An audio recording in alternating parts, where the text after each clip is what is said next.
जय जगन्नाथ। समस्ते कहती झील को पाठ पढ़ाओ, झील को आग को नियो, किंतु कालकाटारे लेडी डॉक्टर सांगरे जहाँ घटीगला समस्त मनरे प्रश्न, झील को जन्म करी कौन भूल करिछंती? से कौन छोट ड्रेस पिंधिथिले ना राति रे बाहरे बुलुथिले ना बॉयफ्रेंड को सांगरे बुलुथिले? ताहले तांको सांगरे एमिति काहींकी हेला? तांको एमिति काहींकी दंड दियागला?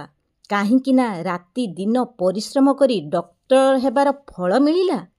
+2 परे नीट क्लियर कला परे 5.5 वर्ष MBBS कला परे PG सेकेंड ईयर ट्रेनिंग थिला बेले 36 घंटा ड्यूटी परे 11टारे माँ को फोन करिकी कहिले कि सबू ठीक अच्छी, मु भल अच्छी, तमे माने व्यस्त हुओ नहीं, तमे सोई पड़ो, मु राउंड को जाउची पेशेंट देखिबा पई, तुमे व्यस्त हुओनी कही से तापरे तांको ड्यूटी को जाइथिले। ड्यूटी रु टिके फुर्सत पाइला परे 2टारे खाई सेमिनार रूम रे रेस्ट नेले। माने बहुत थकी जाइथिले से टिके रेस्ट नेबा पई जत्ते बेले सेमिनार रूम को जाइचंती 3टा बेले समस्ते जत्ते बेले सोईथिले सेते बेले से एकुटिया सेमानक सांगरे लढुथिले। सकाळे तांको परिवार को फोन गला, तुम झियो देह भल नाही। समस्तक बापा माँ जेमिति व्यस्त हुअंती सेमिति तांको बापा माँ व्यस्त हुई फोन बारंबार करिथिले, केही सांगे सांगे फोन उठेइले नाही। तापरे किछि समय परे से सुइसाइड करिछि बोली घर लोकंकु जणा गला।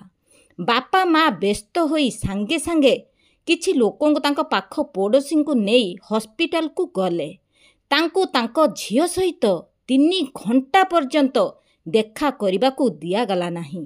तापरे तांको बापा जेमिति झियर अवस्था को देखिले तांको झियर आखिरु रक्त बाहरुथिला, देह सारा क्षत विक्षत हेइथिला, बेकर हाड़ भंगा जाइथिला।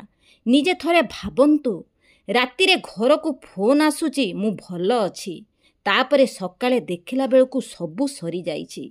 भाबंतु थरे बापा माँ ओ परिवार को ऊपरे कौन बीतुथिबो? एमिति आउ केते दिन चलिबो? सेथिपई जी भी एई काम करूछंती तांको एमिति दंड दिया जाऊ जेमिति आउ केही भी एमिति करिबा पई साहस करिवे नाही। जय जगन्नाथ।